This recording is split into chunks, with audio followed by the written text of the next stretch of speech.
Welcome to a very late edition of Pensare Basketball. This one's going to be probably for our European viewers and for our night owls, the people who can't sleep. And because I have a pretty monotonous voice, maybe I'll be able to put you to sleep. Big thank you to everyone who brought us to 12,000 subscribers. Big reminder, if you are not subscribed, please do subscribe. We got a lot to cover today. The big topic of the day is, where do the Raptors go from here, right?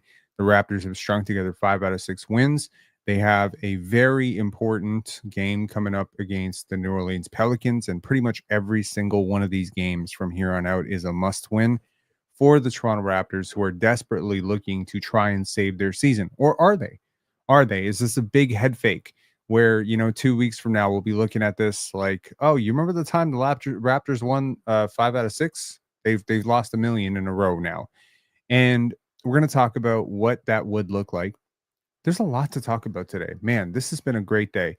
Number one, we're gonna listen to what Scottie Barnes and Darko Rajakovic had to say. Thank you, Karen Hall, for this. Did you catch did you catch today's scrum? I did not. So you're gonna hear a live reaction from me. You're also going to hear complete feedback from me because I this morning, well, 17 hours ago, 16 hours ago, I left my home to attend the Raptors coaches clinic. This was a fantastic experience. Got to, hear from Jama, Pat Delaney, Ivo Simovic, and also Darko Rajakovic, and a lot of the Raptors coaching staff, training staff, and really got to soak in, that an atmosphere 700 plus showed up. 700 coaches from around Toronto and me showed up, and it was a fantastic experience. I want to share with you some of the stuff that I learned, not only about coaching, not only about training, not only about vitamin D, but also just about who these people are, what they're trying to do, and MIG and all the concepts the Raptors run, motion, delay, all that stuff. So I want to talk a little bit about that as well. And let's see what else we're going to talk about.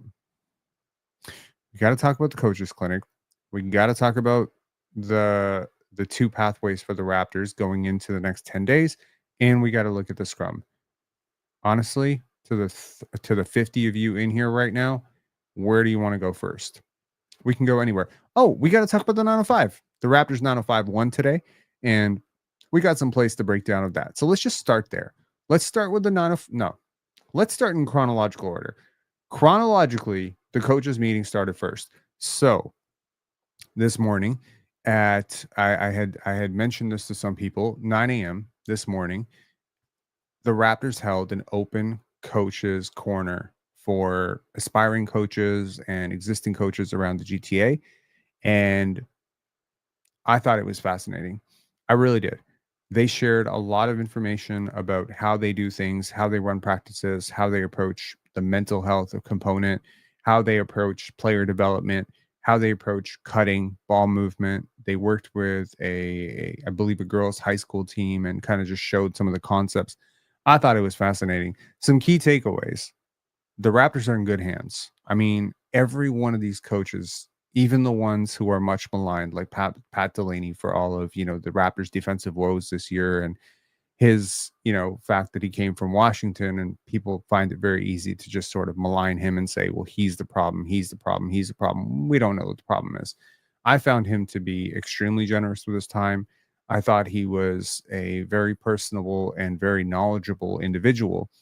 And every one of the Raptors coaches, from Eric Corey to Jama Malalela, they all took time to just share with Toronto coaches, GTA coaches, a little bit of insight into what they do, what they've learned, who they are, how they operate, how they approach player development.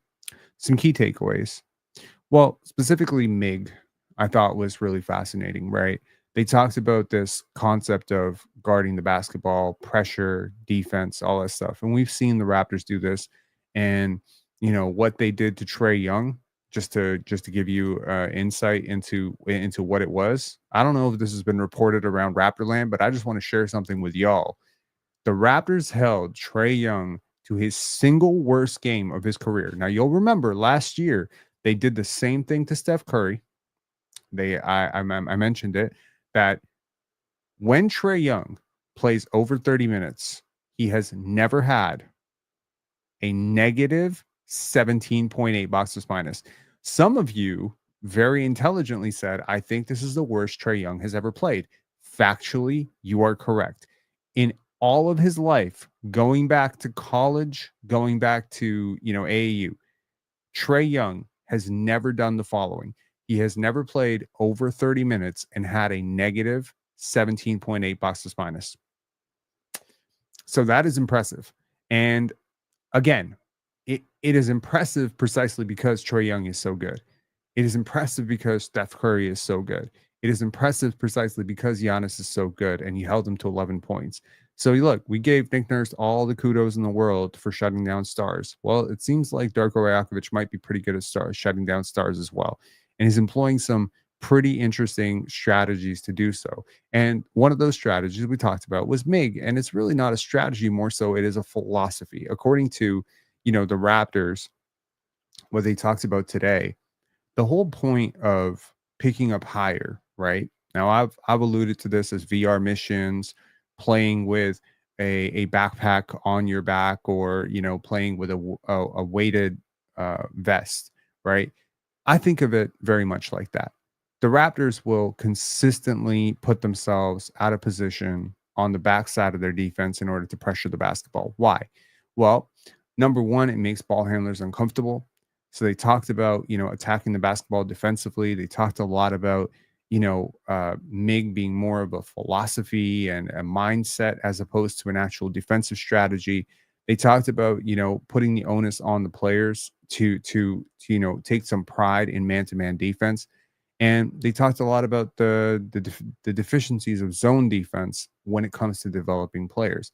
Now, these are smart basketball executives. They're smart basketball professionals. These are people who have coached at the highest level for years. Jama coached a lot of zone defense in Golden State. He's coached plenty of zone. Box and one is a zone defense, right? It's a zone variant. He was a part of the coaching staff that employed that defense for the Raptors championship team. These people are not unaware of zone. They're not unaware of how to hide a Grady Dick or an RJ Barrett. Instead of hiding them, however, they are trying to do something else. They're trying to develop them. They're encouraging them. They're empowering them, emboldening them. And Darko had this very interesting tidbit, when he was doing the Q&A with the fans. And he said, there's this sort of flipped perspective in North America where he said, you have winning comes first for most coaches at the youth level, college level, even pro level. Winning comes first, tactics come second. So tactics become a means of winning, and development comes third. He says we are choosing to flip this on its head. Development comes first, tactics comes second, winning comes third. I think this ties in beautifully to what the Raptors are doing or trying to do.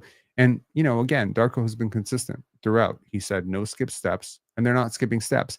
They're trying to make Gradey, Jacoby, Jameson Battle, Scottie Barnes. They're trying to make everybody a better defender. Another interesting thing that I think, some people were kind of caught off by, and not members of this community. If there were any coaches there who are members of this community, I can definitely tell you that they were not caught off guard when Darko basically said, we believe in developing everybody. We believe in developing a 31-year-old or a 30-year-old. And they've shown it. They've shown it with the tremendous leaps that Jakob Poeltl and Chris Boucher have made, right? Jakob Poeltl is probably having the most dynamic, most loaded, most creative, most efficient offensive season of his career. At least I will say the most dynamic. I don't know about most efficient, but certainly they've made Jakob Poeltl into a more of a player, more of a playmaker than he's ever been before. They've certainly done the same thing for RJ Barrett. And when I look at that, I'm like, these coaches, they don't just sell players down the well. They don't just say, oh, you're 31, I guess you're done. They don't say, oh, you're 24, I guess, your sixth year, that's who you are. No, they always try to eke out more. They talked a lot about letting players decide things, right? They talked a lot about, asking players for feedback. What do you see? That was one thing that Darko said. He was asked a question by one of the fans who was there, one of the coaches. They said, like, who are your favorite coaches to learn from? And he took that opportunity to say, I'm learning from the players. I'm asking the players after every single game, what are you seeing out there? Because they're the ones that are out there They're the ones that are seeing what's happening. So I'm asking them, what are you seeing? What are you seeing out there? And they also mentioned, in the training component of it, that they'll ask players after every single practice, rate this practice in terms of difficulty and intensity on 1 to 10, and then they go from there. So this is a deeply collaborative group. They are, absolutely looking to the players to determine some element of it. But in so doing, they are actually empowering the players, right? They're putting the onus on the players. And, again, I've alluded to this before when it comes to the defensive concepts of the Raptors, the high pickup point, the pressure on the basketball. They talked about, Mig, they said, look, what we need is for the person who's guarding the basketball to guard two dribbles. That's all we need. We need two dribbles. That will delay the offense and allow the rest of the defense to catch up. There's a method to the madness here, right? They're not expecting Grady Dick to shut down Jalen Green. They're asking him to slow him down. They're asking him to compete. And they're also asking for players to learn how to guard the basketball, right? Now, again, we can agree or disagree that no one is going to stop anybody one-on-one in the NBA unless that's someone we're talking about is Grady, being guarded by OG Anunoby. Okay, OG Anunoby can probably stop Grady Dick. But for the vast majority of players, stopping your assignment one-on-one is not going to be possible. Fine. But can you get better at it? Can you get better at containing the basketball? Today with the 905 game, we're going to see plenty of this. We're going to see plenty of this with Ulrich, and we're going to see plenty of this with Jonathan Mobo and how well they contain the basketball. If you want an example from the Raptors main squad, you can look at Davion Mitchell, Scottie Barnes recently. There has been a massive jump up defensively from these two players specifically.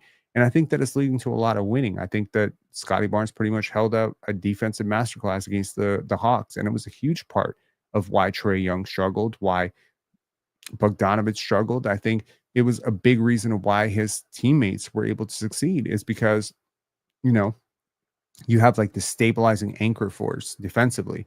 And overall, I think, if I'm just summing up the entire event, which was about 5 hours, I would just say it was a very worthwhile event.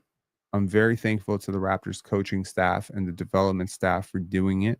I think that the coaches who were present learned a lot. Personally, as someone, who's not necessarily from Canada, but wants Canada basketball to do well, it's very important that information be shared. I got a feeling, and I'm not trying to be rude, from some of the comments and questions that were asked by some of these coaches, that a lot of these coaches are really in over their heads, that they don't know a hell of a lot, that, again, just judging from the conversations and the comments and some of the stuff that I heard, it felt like a lot of them are maybe coaching blind. And I hope that 5 hours with some of the best coaches in the world, like Jama, like Evo, like Darko, could actually help inform them on some of the things that maybe they're getting wrong. Some of the things like running zone when you're, running a youth club. Yeah, full court press, right? So stuff like that, right? I think that is very, very important that players develop. And, Darko alluded to a book by John Wooden, which he had read multiple times. And he said, everyone should read this book. I think it's called Modern Basketball. And he said, every coach needs to have this book. And he talked so much and just, he talked about, the concept of development. And Bobby Webster has even alluded to the fact that the Raptors are basically a college team. And honestly, watching their practice, it felt a lot like a college practice, man. It really did. So just to anyone who doesn't know, Scottie Barnes, Ochai Agbaji, all these guys, they came out. Ochai was practicing. Just a heads up to anyone who's, thinking, is Ochai going to play tomorrow? Ochai was in practice. Emmanuel Quickley was out. Kelly Olynyk was out. Jakob Poeltl sat out. So those are the players who didn't practice today, but everybody else practiced. And it was a very light practice, but you got a sense of the vibe between players. You notice certain things, you notice sort of like the attitude, you notice the chemistry between the players. I've attended a lot of Raptors open practices in my life, going right back to Kevin O'Neal, Lenny Wilkins, way, way, way, way back. This is about as fun, connected, and as happy a group as I've seen. So it was very nice to see. So overall, my takeaways from the practice, on a personal note, can I just say, like, I know that maybe some people from Serbia are tuning in right now, how humbling and amazing it is to have someone from my hometown leading the Toronto Raptors. Like, I don't even know how to explain it. Like I could cry, you know what I mean? Like, Chachak is not a big place. Darko is like talking about, he talks about Serbia being a country of 6 million people. Like, that's true. We're a very, very small country. And the best basketball player and the best tennis player of all time and the best basketball player in the world are coming from Serbia. And one of the coaches of the 30 NBA franchises is coming from my hometown, Chachak. And, like yesterday during the post game, he brought up Radmilo Mišević. And, today he was talking about so many Serbian coaches that he had looked up to, that I've looked up to. And listening to him and listening to, Evo, and like, it was just such a surreal moment of like, they're doing it, man. They're actually doing it. Like, these dudes have come over to the toughest league in the world, and they're holding down jobs, and they're doing a great fucking job, and I hope that this opens up the door to other European coaches, because there's so much talent overseas. Jordi Fernandez has talked about it. Darko has talked about it. There's so many talented coaches across the world.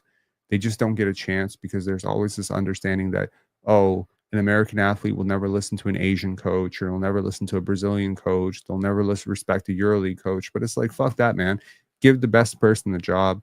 And, some of these coaches, they really do deserve their bread. And I'm so insanely proud of him. I really can't, I can be objective about him as well. Like, I can say, he has issues, and, I can disagree with certain things that he said or done, but I can never stop feeling such a sense of pride for all the doors that he's breaking down for European coaches. And I hope that he succeeds.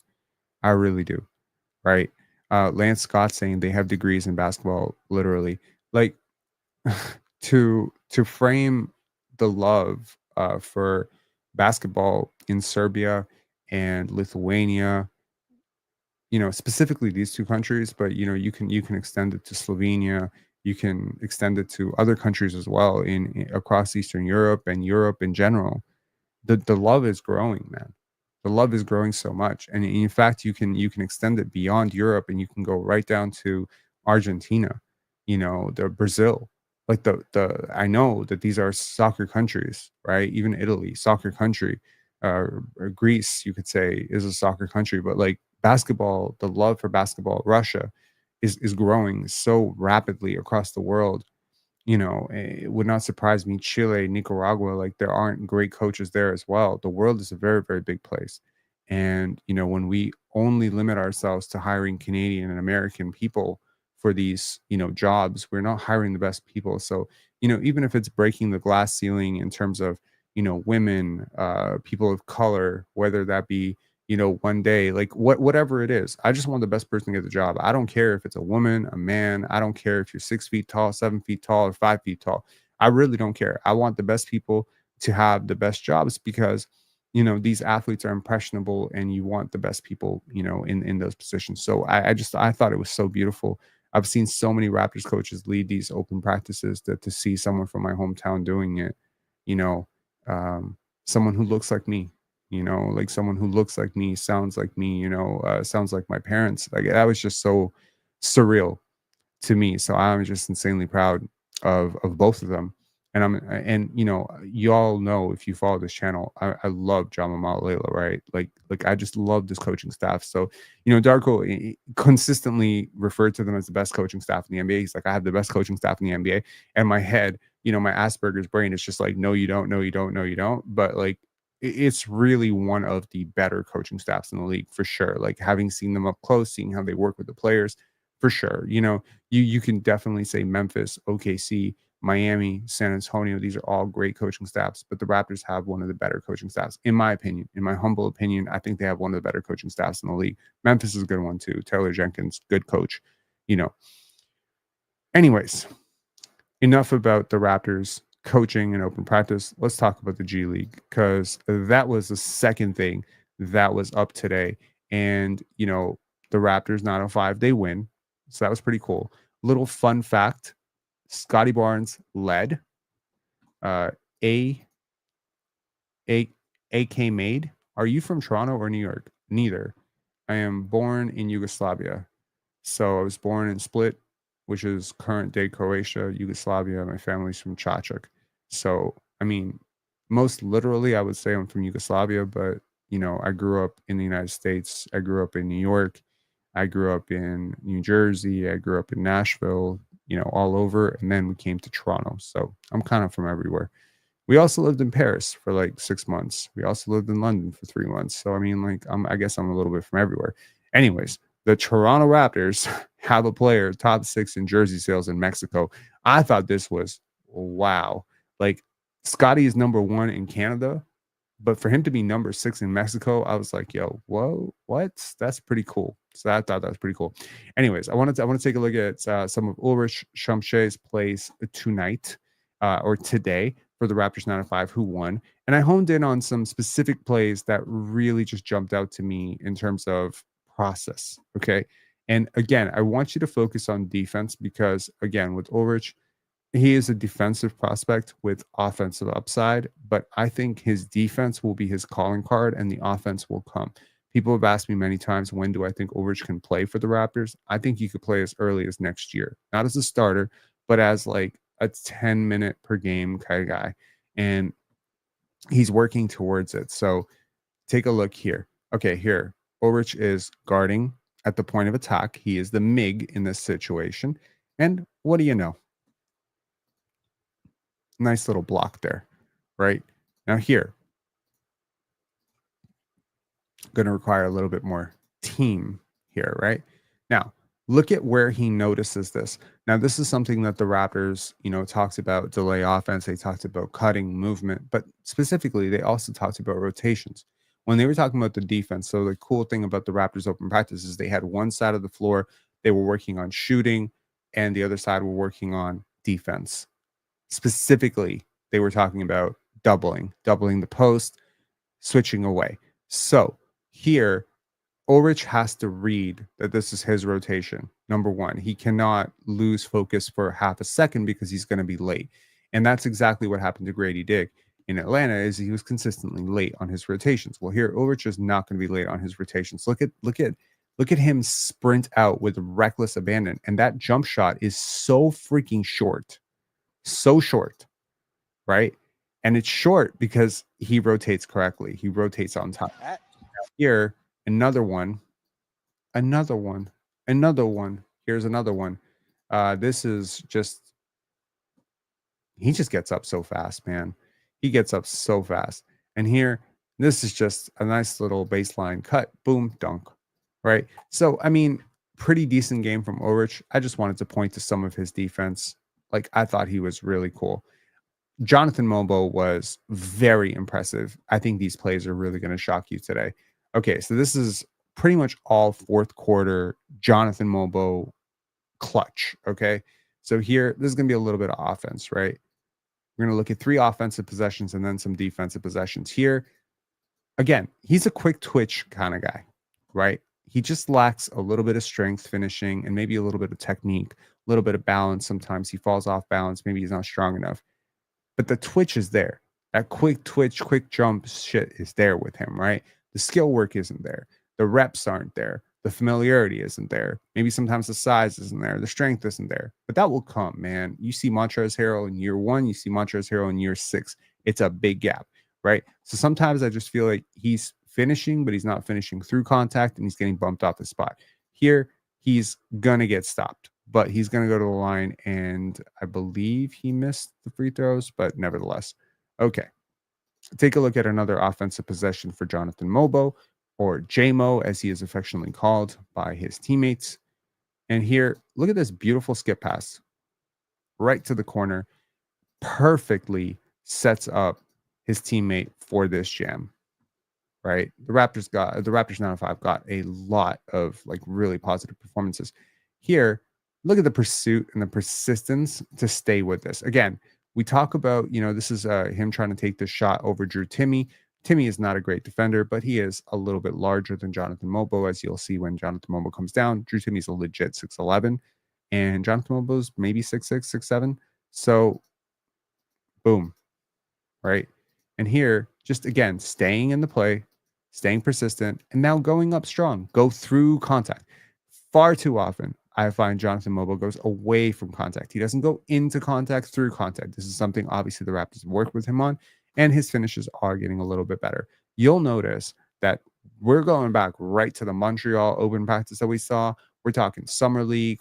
He just finishes short at the rim so often because I think his technique is to kind of like maybe he's adjusting to the length because he hasn't really faced players this size in the in the WCC.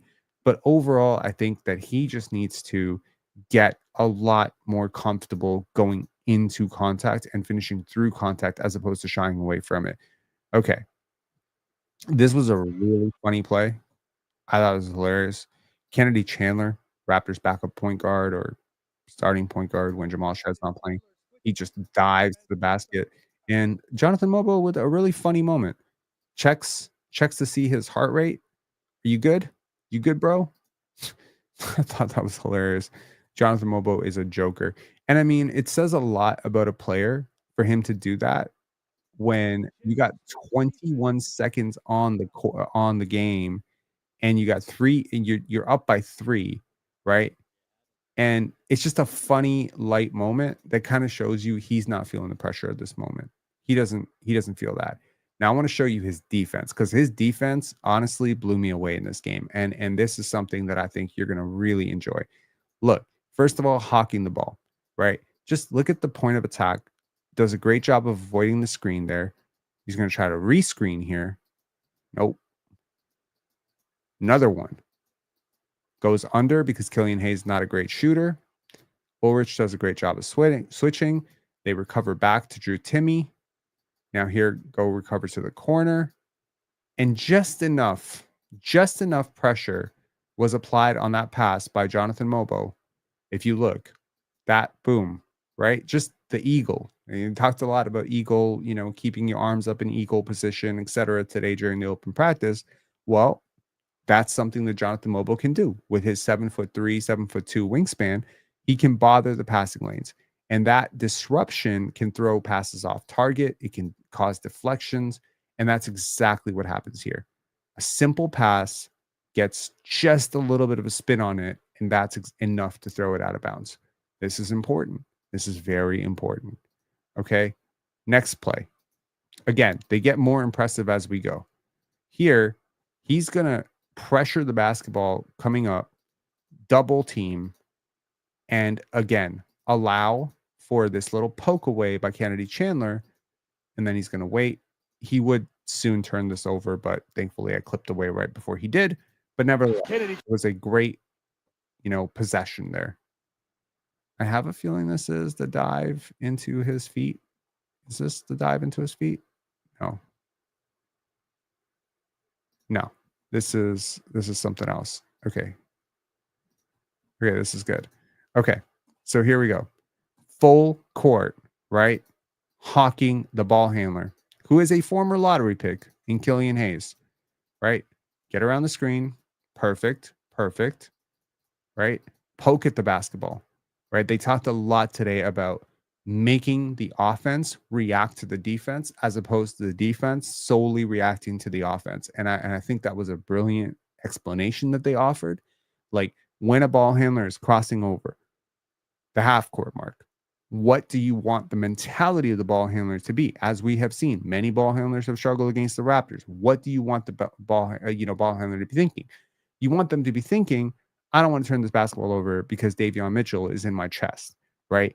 I should pass this off because it's hard, right? What you want is for defense should be to destabilize offense. That's the whole purpose of defense. So whether we're talking, untying someone's shoes to get into their head, whether you're talking Scottie Barnes sort of doing that headbutt defense on Giannis, whether you're talking about, this sort of like fake jab poke at someone's stomach, or whether you're talking about walling up, it's all defense. The whole point is to disrupt the offensive player's rhythm. And every one of those things, chop stepping, occasionally jumping at a player, screaming at a player, clapping your hands at a player, all of these things can potentially be effective. Obviously, the chop stepping thing, they talked about it, how it doesn't really work because most players practice with players chop stepping to them. So now you got to find a different alternative for it. But maybe headbutting a player does work. I don't know. Zinedine Zidane could tell you for sure. But anyways, look at the defense here. Again, love it, right? That's a guard. Okay. This is a 6'7" ish guy, and he just swallowed him up. Now, I'm not rating Killian Hayes at all, but he is a former lottery pick. He is at least a player who has logged well over 4,000 NBA minutes. And this is a rookie who just basically walled up, defended him, played 3 positions down, disrupted anything he wanted to do, and then eventually forces a turnover and navigates multiple screens while he's at it. Look at the length to recover. Killian Hayes thinks he has an open drive here. Jonathan Mobo is funneling him into help, and in the process forces this awkward sort of jump pass, and they steal it. I thought Jonathan Mobo was brilliant, man. Lance Scott saying Battle's gravity is winning minutes or winning games. I think Battle has been phenomenal. I think he's been phenomenal for both like the main club and the Raptors down to 5. Thought it was fantastic. Okay. This was really funny. Hold on. Okay. Also, Kelsey Plum got traded. I don't know if there are any Vegas Aces fans or Kelsey Plum fans, but yes. Anyways, this is a picture from the Raptors open practice that I attended, and very cool. You can see a huge turnout. So I guess we're at that point in the show, 31 minutes in, that we can actually talk about the big thing, okay? Which is not the Raptors open practice. It's not the coaches clinic. It's not, what I learned and how proud I am of Darko Rajakovic. And it's not the Raptors 905. I think what we need to talk about is the big thing that's on everybody's mind right now, which is the Raptors have 10 days to decide the next 5 years. Okay. I was going to do this live at 8 p.m. and then I ended up on Twitter Spaces and on Zazu's space. Shout out to Zazu, who was, called into our show. I figured, hey, he's doing a space. He called into PENSARE Basketball yesterday. I appreciate him for doing that. It was very, very nice. I'm pretty sure he was one of the biggest reasons, alongside Greg and everybody who supported, that we got that stream of super chats going. So I was like, you know what, he did me a huge solid by coming on and calling in. That was very, very nice of him. So he's my ultimate hype man for the 12,000 episode, 12,000 subscriber episode. So let me go back into his space and let's talk a little bit. And we ended up talking for close to 2.5 hours with various people, including Hawks fans. And we talked about Jimmy Butler. We talked about the merits of tanking. Some of you may remember from one of our first videos on PENSARE Basketball we did with the hopeful Canadian, right?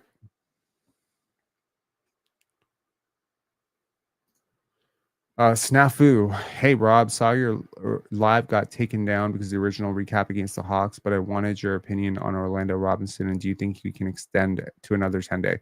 I think at this point, if we don't extend him to another 10-day, I'll be upset. I think he's fantastic. I really do. I really like him. And, I found him to be very competent rim protector. I thought he was very solid positionally. I'm not necessarily sure that, he's a super long-term fit, but I know that he's a competent rim protector off the second unit. And I know this team doesn't have one. So I think that, overall, he's a breath of fresh air. I thought he's a very smart player. He seems extremely unselfish. Listen to a lot of his pre-draft stuff, his college stuff, his draft stuff. Seems like a very, serious-minded, very humble person. I have seen notable growth over the last 3-4 years with him. So, this is not a player who's like, okay, I got to the league, now I'm fat and lazy and I don't care anymore. No, this is a player who's really trying to make it. And by the way, he's 24 years old, which means he's a year older than Scottie Barnes. He's the same year, he's the same age as RJ Barrett. So I think we need to extend a little bit of, humility, patience. I don't know what it is, right? But I like him. He has a 7'4" wingspan. He's about 6'10". I saw him standing next to Scottie today. They look about the same size. You know what I mean? So like maybe Orlando is like an inch taller than Scottie. So he's a big dude, right? Like he's not undersized for the position at all. He's got long arms, positionally sized. He's positionally sound. So yeah. Anyways, let's talk about this tank thing. Couple of interesting points that I think I need to bring up, right? Because a lot of people have spent most of today thinking, Raptors have won 5 of 6. Goodbye, Cooper Flag. Goodbye, Kamal Malawach. Goodbye, VJ Edgecombe. I guess I better learn about, Khan and like some of the, deeper draft guys, because it's clear that the Raptors are trying to push for the play-in. And, there's a couple of things that I think really are worth noting. Number one, the thing that's worth noting perhaps the most is that the Raptors have the easiest schedule in the NBA. Per strength of schedule, per tankathon, the Raptors do have the easiest schedule. Okay. And it's also worth noting that Philly does not. Chicago does not. Now, Philly has a relatively easy schedule, but not an easy schedule. Chicago, on the other hand, has a hella difficult schedule. So Toronto will have a leg up in that scenario.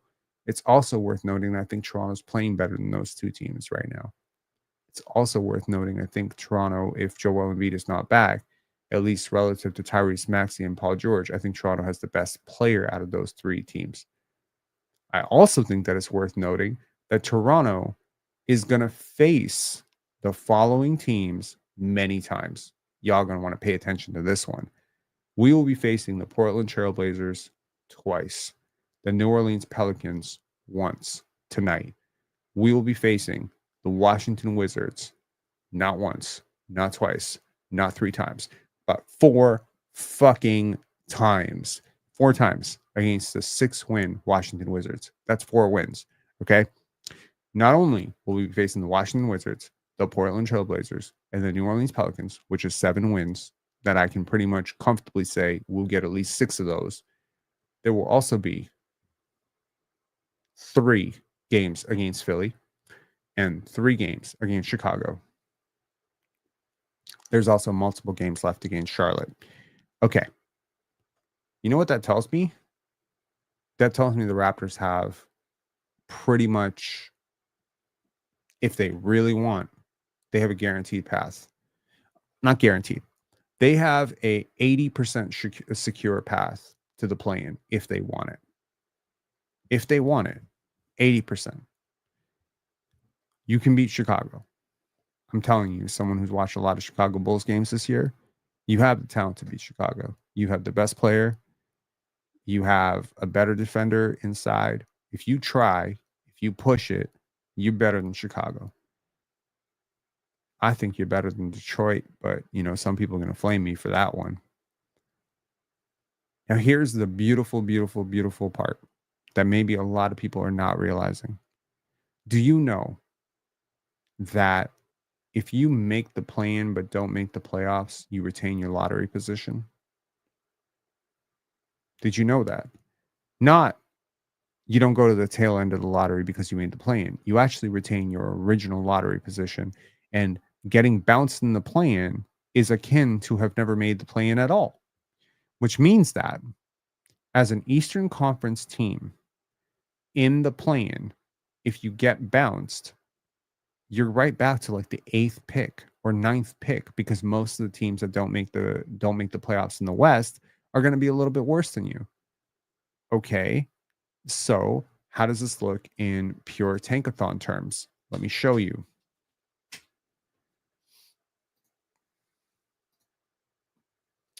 So right now, Toronto is 5th. Yes, I know that is very scary. They are 6th. They are 5th. Okay.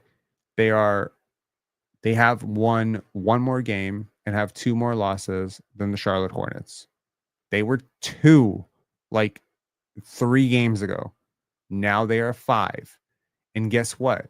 This team right here, they've lost 6 in a row. So you're not just going to be 5. You're going to be 6 really soon.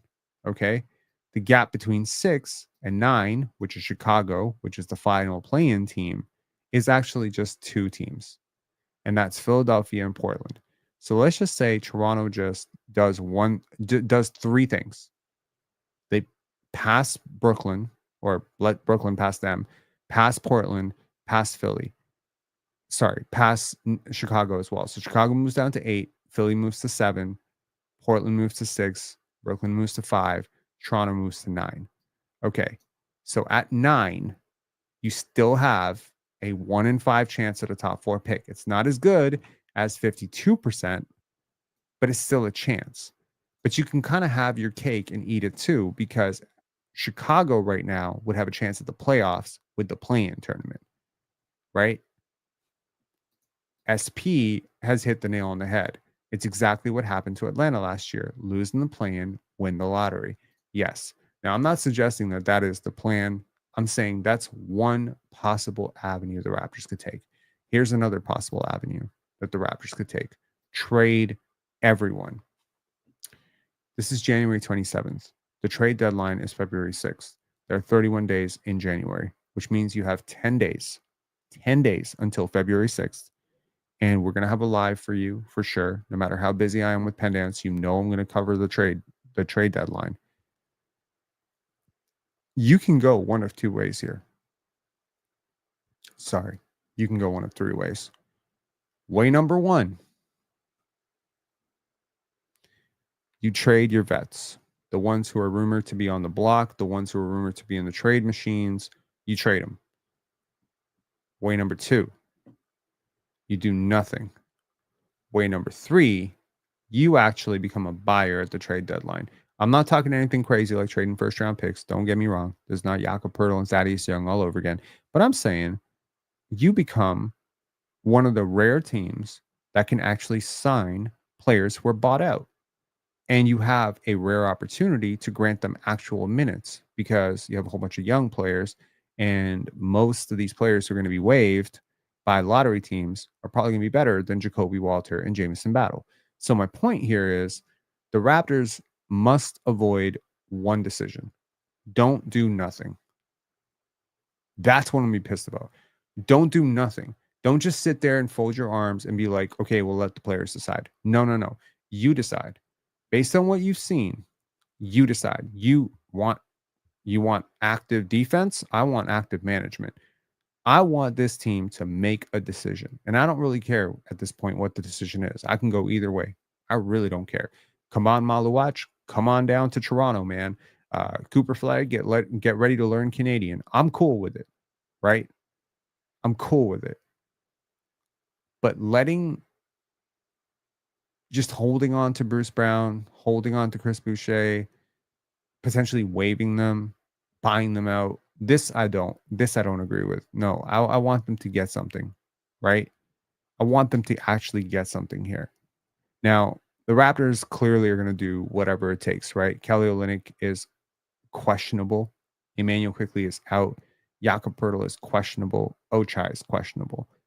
So they reserve the right to kind of hold these players out and maybe, ethically tank. But New Orleans has the exact same thing on their minds. I don't need to remind you. New Orleans and Toronto are basically like neck and neck. If New Orleans beats Toronto, Toronto basically takes New Orleans' position in the top four. So this is a very, very, very big game for the tank, right? Like, it's huge. Country Kong saying Jazz win 3 straight, Angels waving guys. Yo, do you see what they did to Bryce Sensabaugh? Yes. Like, they are not messing around with that tank, right? Liban Guled saying you only get in seconds and expiring contracts. I don't think you're getting expiring contracts in seconds. I think you're getting longer term contracts and maybe late firsts or potentially boatloads of seconds. I would say that there are pros and cons to both sides. Now, look, we talked about 3 doors, many, many moons ago. We talked about 3 doors for the Raptors. Door number 1, beat all the shit teams, lose to all the good teams, fake wins. That's the path that the Raptors took with the last year of Fred VanVleet, and I hated that. Okay, I hated that completely. Path number 2, bottom out. Be like Orlando when they got Paolo. I'm perfectly cool with that route.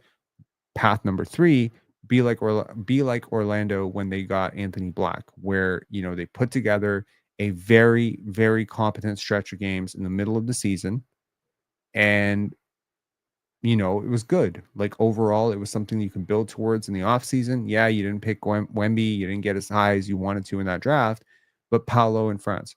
I think a lot of players or a lot of people around Raptorland might be a little bit hesitant about going with that option because they're like, wait, we don't have our Paolo and Franz. At best, we have a Franz Wagner or a Paolo. We definitely don't have both those players. and I don't see a Jalen Suggs on this roster, and I don't see a Wendell Carter on this roster, and I don't necessarily know if we got a Cole Anthony on this roster. We certainly don't have those players. So what the hell are we doing? We need more talent. Well, what if the Raptors are a little bit higher on Gradey Dick and Jacoby Watson than you are? What if they're higher on RJ Barrett and Ulrich Shumshay than you are? What if they're higher on Scottie Barnes than even I am? I don't know. There's a lot to factor in. But one thing I don't want this team to do is stand pat and just kind of passively wait. I appreciate that they're letting the players decide, but you can't let the players decide. I appreciate the thought process of letting the players decide, but you need to save players from themselves, right? To some extent, you can't just go out and ask players to lose basketball games. That would be deeply unethical. And frankly, I don't think the Raptors would do that. I think there's been a sort of uncommunicated message. When you trade a Chris Boucher, or when the rumor mill starts to say Chris Boucher's on the block, Kelly Olynyk's on the block, everyone's, movable. They're looking at the record, they're looking at the rumor mill, they're hearing all of it, right? Chris Boucher is hearing it. If he's hearing it, he's talking about it. Bruce Brown's hearing it. If he's hearing it, he's talking about it. Shams and people like this coming out with Bruce Brown is a potential buyout candidate. I think the Raptors have very loudly communicated to both the world and to internally to themselves what they're trying to do this year. But what if a We the North situation does repeat itself? What if this win streak is actually real? 5 out of 6 turns into 3 more very easily. I mean, you are facing Washington very soon. So, I mean, like, New Orleans, Washington, and Chicago? Like, I don't remember who the next 3 games are. But, I mean, this is an easy schedule. Like, for the rest of the year, I think the Raptors have a relatively easy schedule. And so you look at this from that perspective and you're like, okay, they definitely should not tank next year. No. But I mean, again, for the 100th time this year, we look at the schedule, there's your 3. All 3 of these teams are very consequential to your tank. Lose any one of these games, and it's like, damn, right? So, weirdly enough, like if you lose to Chicago, that makes it really hard to catch up to Chicago. If you lose to Washington, granted, at home. Sorry, Washington will be at home when they, if you were to lose to them, you lose to Washington in Washington. I think that really spirals your team morale and specifically like your messaging. Like, I don't know how you go face to fans and be like, yeah, we're gonna play over the plane. We just lost to Washington in a must win. And New Orleans, I mean, that starts all of it, right? Because New Orleans and you are pretty much competing for draft picks right now. So again, these are 3 must wins, and they would follow a 6-game win streak. And it's very hard for me to believe 6 games right there. And unless they lose all 3 of the games going into the trade deadline, which again, LA, New York, Memphis, long shot, long shot, long shot. These are really long shot games. OKC, Houston is also a long shot. Philly, if Joel Embiid is back, is a long shot. Cleveland is a long shot. The last thing you would want for the Raptors is win, win, win, win, lose, lose, lose, lose, lose, lose, lose, lose. That's the last thing you would want, because then all these wins are kind of meaningless. So what I'm saying is, right here on February 2nd, you need to make a choice. You need to make a decision. You need to create a litmus test, because I'm not going to sit here and cap and tell you the Golden State played great basketball. They sucked. I'm not going to tell you that Boston is not vulnerable right now. They're very vulnerable. I'm not going to tell you that Orlando was healthy. They were not. They were awful. And I'm not going to tell you that Atlanta didn't just play 2 of the worst games I've ever seen in my life. So let's not be fanatical and stupid here, and let's just be real about something. Until you face a team that is really good and is playing good and you beat them, I don't know what you can say about this other than we've won 5 straight, 5 out of 6, and that feels a hell of a lot better than losing 6 out of 6 out of 7 or something like that. So I think the Raptors are going to find out a lot about themselves over the next 3 games, because again, winning the games you're supposed to win is a requisite. Winning additional games is a very important part of this too, because if you just win the games that you're supposed to win, Right now you got 13, right? Let's just go through the games you're supposed to win and let's consider everything below Chicago as the supposed to, right? Chicago and below. So win, win, win. That's 16 wins. None of these are wins. Then there's 17 wins, 18 wins, 19, 20, 21, 22, 23, 24, 25, 26, 27, 28, 29, 30, 31, 32. 32 wins is probably not enough to get to the play-in. So at some point, you can't just like the Raptors have this funny task.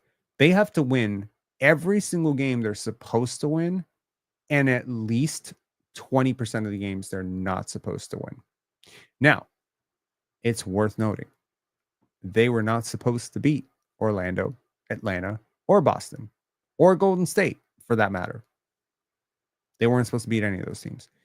Injuries played a large part into it. Phenomenally bad shooting played part into it. But you're going to need to get lucky 20% of the time for the rest of the season. And oh, by the way, when you start winning, teams stop sleeping on you so much. So now you're going to be riding into LA potentially having won 8 out of 9. And the Clippers are going to stomp you because they're going to know. I'm going to tell you right now, that LA Clippers game is a loss. Like it is a loss unless nobody plays. Winning. Wait, hold on. It's in Toronto. My bad. It could be a win. Kawhi's return to the Clippers are a really good team though.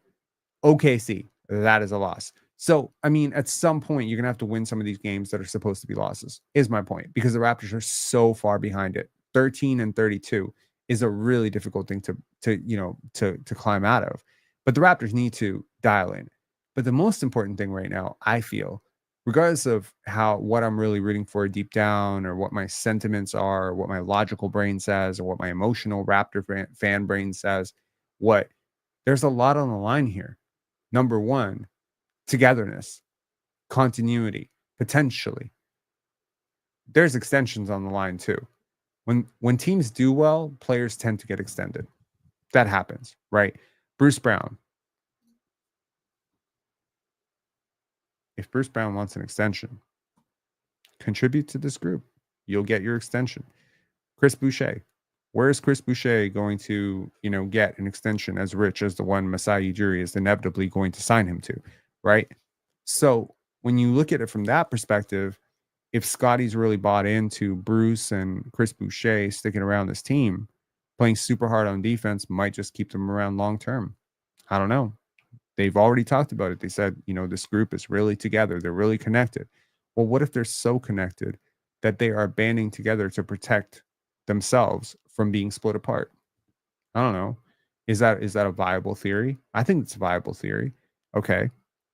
The other thing that I would say is Scottie Barnes All-Star and Scottie Barnes All-NBA is still on the line.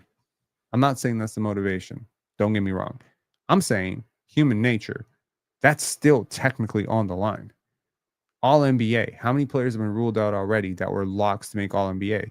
Embiid, Franz, potentially. Paolo, potentially. I mean, who knows who else is going to get injured for the rest of the year? Scottie Barnes does have All-NBA still technically in the balance. And if the Raptors make a playoff push or a play-in push, it'd be very difficult, in my opinion, to hold him off that, especially with the Supermax implications. So there's a lot on the line. There's also something to be said for the fact that I think the Raptors still have a lot of holes that they need to plug. And so this is all I'm asking, right? I actually have a lot to say to people like you. And, of course, I'm going to remove you and ban you, which is, of course, what I'm going to do because you're doing this at 210. But I actually want to say I have a plan in 2025 that I am going to do much better with trolls. I'm going to do much better with trolls because what trolls want is energy. And what you're not going to get from me this year is my energy because I'm a big boy now. I grew up. It took me 37 years to figure it out, but I believe that I have figured out how to navigate trolls. I mean, I'm sure I'm going to crash out at some point this year, and it's probably going to be hilarious and or toxic and or someone's going to demand that I get canceled off the internet for being unbiblical or something. But I'm going to get much better at dealing with trolls because frankly, I'm tired of giving you all my energy, man. My energy is very finite, very limited, and I don't have enough of it for trolls. So you're not getting energy from me anymore. Who do you want as a pick? Kaman Malawach. I'm gonna keep saying his name, man. I like him. VJ Edgecombe, very interesting. I like a lot of players in this draft, man. That's the kind of confusing part about this draft is there's like 7 or 8 players that I really like, and I wouldn't be upset with any of them. So maybe the Raptors are thinking the same thing, but of course, I would love Cooper Flag in Toronto. Hey, don't Darko tell them to lose every game on purpose? No, no. You would never tell players to lose games on purpose. What you're doing is you're putting them in positions with lineups that are at least partially deficient enough that you would have to massively overcompensate for them. Like your point of attack defense has to be perfect if you don't have a rim protector on the court, right? Do you think Bobby takes over Masai if they don't come to an agreement on an extension new contract? Possibly. Rob, Ace Bailey is going to be special. I'm trying to think the last player you told me was going to be special. Were you the person capping for Keyonte George? I'm pretty sure you were, weren't you? Weren't you like Keyonte George is going to be special? Was that you? Let me know. I think it was you. I feel like it was you. Uh, Fazila Moose saying, "Bro, I want to win, man. I'm tired of losing. LOL." Well, I don't really care. I mean, just be honest. Like, I don't care. It may sound as not very fan like of me, but I'm just rooting for this team to get better. I don't really care if they win, lose, make the playoffs, the play in. It's all just a process to me of getting better. Haha, yeah, that was me. And you haven't learned with all the failures that Keontae is. Wow. Keontae in year 2 on a tanking team, and he's shown flashes. Flashes of what? Flashes of what? That he can be a phenomenal loser? That he can lose you a lot of games by handling a lot of possessions? Certainly is not the player that I would take over Gradey, bro. Keyonte George is not failing. You think so? I mean, here's the thing. I'm not going to be able to convince you otherwise, whether he is or not. But let's just take a look and see if you're right.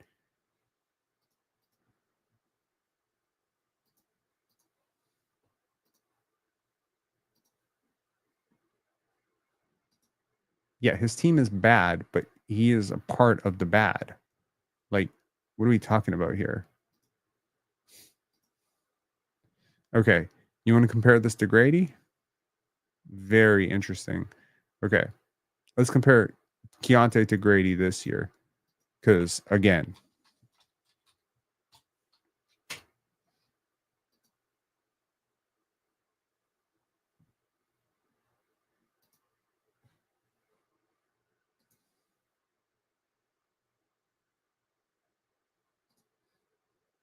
man, you've been trying to tell me about Cade, Ace Bailey, and Keyonte George. We just don't agree on basketball, man. We just do not agree on basketball.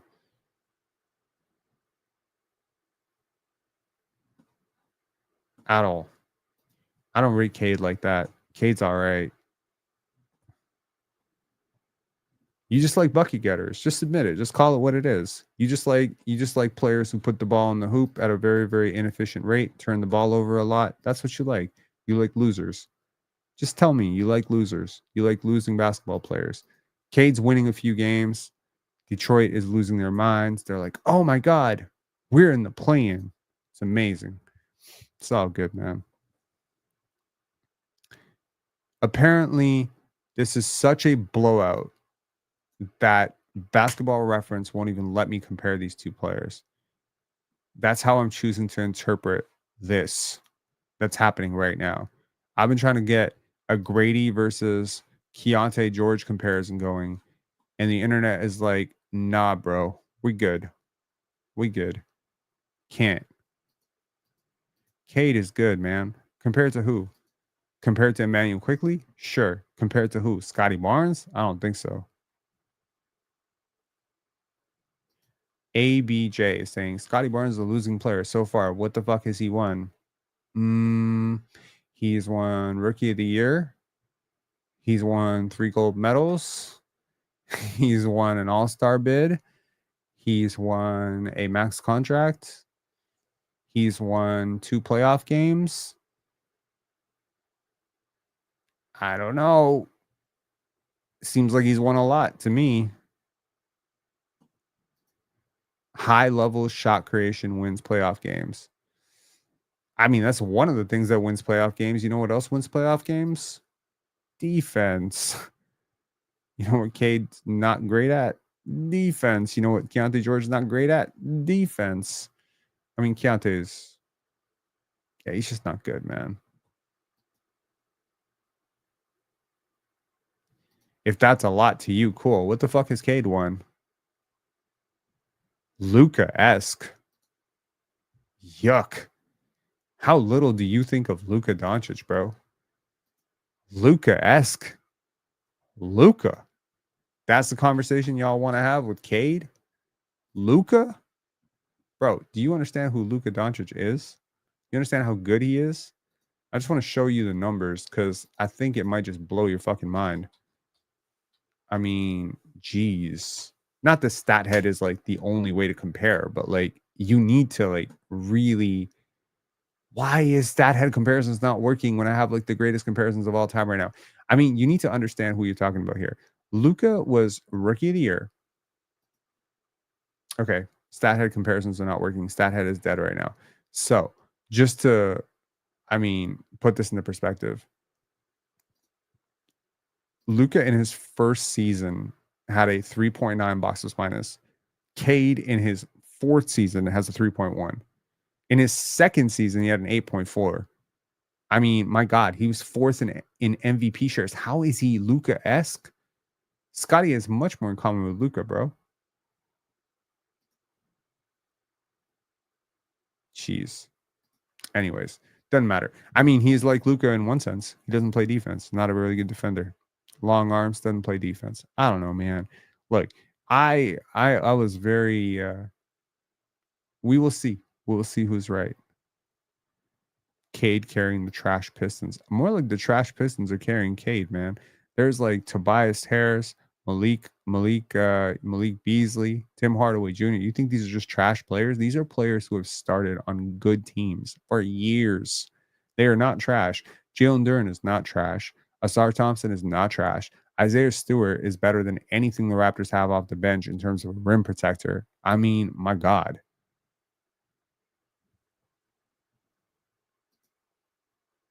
You can't handle the truth. You act like you've won more than Scottie. I've won more than Scottie. I definitely have not won more than Scottie. I have 0 gold medals, 0 Rookie of the Year. I have 0 max contracts. I have not won more than Scottie.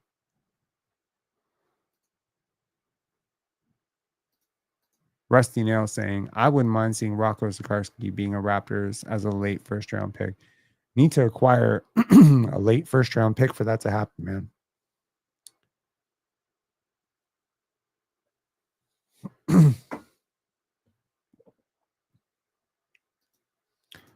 No, ABJ. I'm talking to ABJ. Oh, okay. When you have no rebuttal, that's the type of shit you have to say. You can't talk basketball.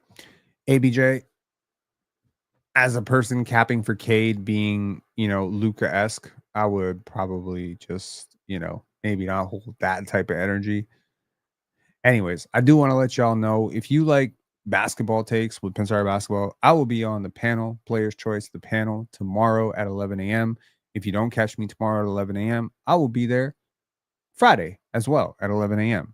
And, plenty of lively debates. The panel is awesome. Great chance to talk about everything going on with, frankly, everything going on with the league, right? We're going to talk about the Cavaliers. We're going to talk about the Atlanta Hawks. I'm sure we're going to talk about Trae Young's disaster class.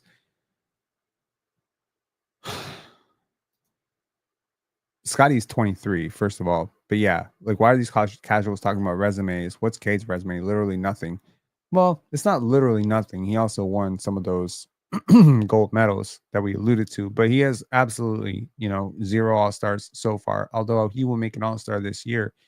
Who knows? Maybe Scottie will make an all star this year too. Shit, maybe Mobley and Scottie and Cade all make all star this year. I mean, shoot, that'd be kind of cool.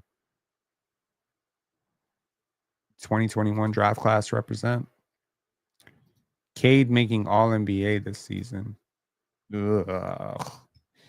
That is a travesty. But you know what? I'll remind you, Pascal Siakam made all NBA. Julius Randle made all NBA. Filling the box score and being on a somewhat winning team gets you all NBA, apparently. Right? But I'm going to tell you this. It'll be a pity all NBA. And it's going to be a crippling all NBA because the Detroit Pistons will be forced to play a player who is probably worth around 38 million to 34 million, maybe $30 million. They'll be forced to pay him close to 55. So, I mean, cool. IQ is made of paper mache. I mean, he wasn't for most of his career. This year's been kind of bad. Military man saying, Rob, I don't think people know just how close we are to the play-in. And no matter what we get, a top 8 pick. I love Scottie's game. Also, what's going on with IQ? You think he gets traded? I don't think IQ is getting traded. I don't think IQ is getting traded at all, man. Why no stat head comparisons? That sucks, man. Anyways, okay, we gotta go to the Raptors scrum. This is something I totally forgot about, but yep, here we are. Scottie Barnes today. Scottie, what's it been like just this turnaround these last 6 games, the level of defense you've been playing as a team? It's got to be pretty satisfying. I guess, is it satisfying to be playing this level of defense? Yeah, I would say it is satisfying, getting wins, but I feel like most importantly, just being connected as a team and, working through things. I feel like we're just continually get better every play when we're out there in the game. We know we're focusing on that next possession or that possession that's going on. We're just constantly communicating, talking to each other of what our end goal is. We want to get stops over and over and over and don't get bored or be satisfied with getting that one stop. Just keep doing it over and over again. So I think that's the fun part about it is how we grow as a team and how we're going to develop that mindset. You mentioned both development and growth, and like those were obviously two huge priorities for the team going to the season, process over results. But I'm wondering how much those two things are connected. Like how important do you think winning and competing is for development as opposed to like that stretch where you guys weren't winning many games? Do you feel like it's easier to develop in a competitive environment like this? It all just depends on what's going on in the situation. Beginning of the year or throughout that stretch, we're losing a lot of close games. We're being very competitive. We're getting better from that. We're just preparing ourselves from that. When we had that stretch and we was just letting teams just run all over us and, we're just getting bullied. That's not getting better. That's picking up bad habits. So, throw those bad habits away and just pick up great habits. Like I said, every single day we come into the gym, practice, game, no matter what it is. We got to just focus on that bigger picture and what we're trying to achieve out of that day. We want to grow. So if it's talking, communicating, trying to get stops, play defense, work on our offense, try to work on our pace, push the ball. We got to focus on those things and try to get better at it. If you go back to that Orlando game, it's just like you soaking up a lot of possessions, guarding Paolo, and then these Atlanta games, especially when Jalen goes out, there's a lot of you at the rim causing chaos. How much do you enjoy like doing all the different facets of defense as opposed to just being stuck in this is my role on defense? That's the type of player I am. I came into this league with that mindset, and that's how I always build myself off of. I feel like I'm a great defender. Feel like it doesn't really get talked about enough. But I feel like I'm a great defender. I guard whoever can play 1 through 5. Guard whoever. Like I said, that's what I pride myself on. That's what every time I step on the floor, that's what I'm ready to do. Oh, sorry. What about Darko? Do you think has allowed him to keep the trust and attention of this team? Because sometimes you see teams 16 or 17, they let go of the rope. Doesn't look like that's happened with this team. So what is it about Darko? I think he does a great job Darko does a great job communicating to us every day. He really cares about us, and I feel like that's what's most important. Him being able to build a relationship with us and each and every single player and care about their lives off the floor. I feel like that just brings a whole different perspective about him. We love him for that more than on the court. He cares about us as human beings. So we love him for that. I love him for that. And he just his spirit, pride, and everything he's about. He's a great guy. What kind of defensive tone does Davion affect you? Davion, Yeah. Davion. You say that question again, though. What kind of defensive tones they give you guys? Davion, he's coming. His mindset is always focused on defense. That's what he came into the league, and that's what he's gonna show every single night. The way he guards the ball is probably the best in this league. It's really hard to try to go by one-on-one defense. The way he moves his feet, his physicality, uh, the way he uses his strength when he's guarding people and guarding these guards, to be able to body bump, move his feet, stay with them at any time. That's really important. That's real special. So to have those point guards, which is elite at this level, and him being able to guard them and be able to stop them, that's huge for this team. Scottie, about today's event with all the coaches coming to learn from Darko, based on your experience, how important is something like that, transmitting the knowledge to coaches that will coach younger generations to eventually maybe reach the This is super important. I remember growing up, all the coaches that affected my life, to be able to put me in this position where I'm in right now, giving me the knowledge and just keep soaking that in each and every single day. It just helps for the long run. For them to learn from our coaches, these guys are experts at their jobs and been doing this for so long, and so many different paths and so many different careers, that just led them to where they are right now. It's important. Like I said, I soaked in all the knowledge from when I was a kid and how important it was for me and for them to be able to soak it in and us being able to practice in front of them. It's just special. We had a lot of energy today. A lot of people was dunking the ball, being able to run up and down the floor. We were super excited. Hey, Darko said on Thursday he was looking forward to those two games. It's almost like a playoff type. Yeah, series mini where playoff series. You're gonna adjust your game plan game to game. Maybe take me through that a little bit. How do you think you've seen the coaching staff kind of administer that? I think they did a great game plan, from the first game, but we just really had to build on that. I think that first game we did a great job starting off the game. We had a little lead, but I think we got lackadaisical. We let them get right back into the game when there was life. We let them get back in there, hit some couple of threes. They was running in transition. I think that second game, we took it to the next level. When we had that lead, we built on it. We grew on it. We didn't give up those extra possessions. We knew we needed to get stops over and over and over again, and that's what it took.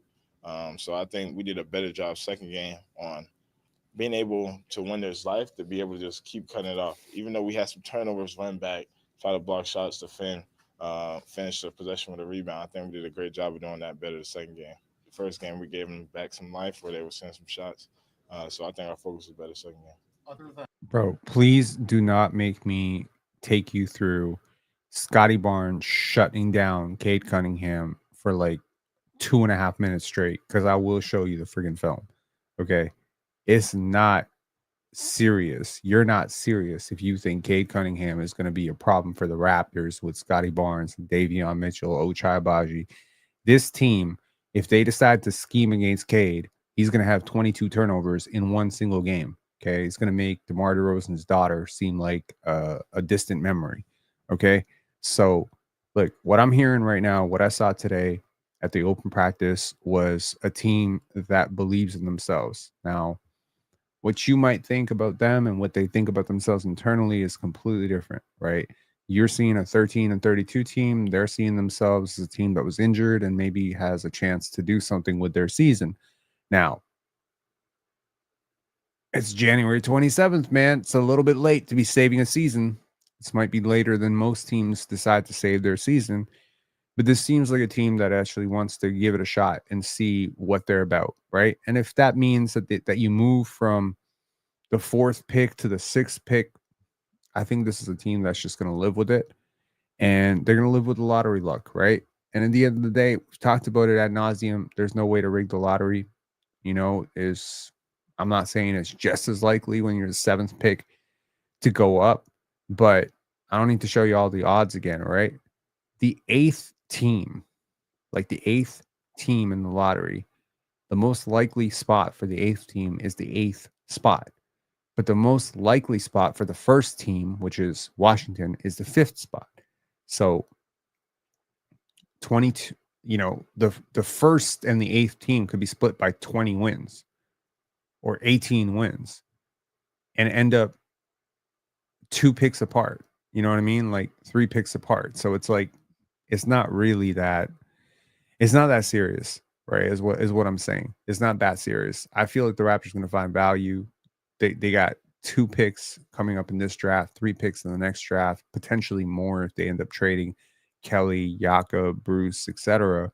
And we might get a chance to see the Raptors without Jakob Poeltl, and they haven't had a lot of success without Jakob Poeltl this season. So factor that in.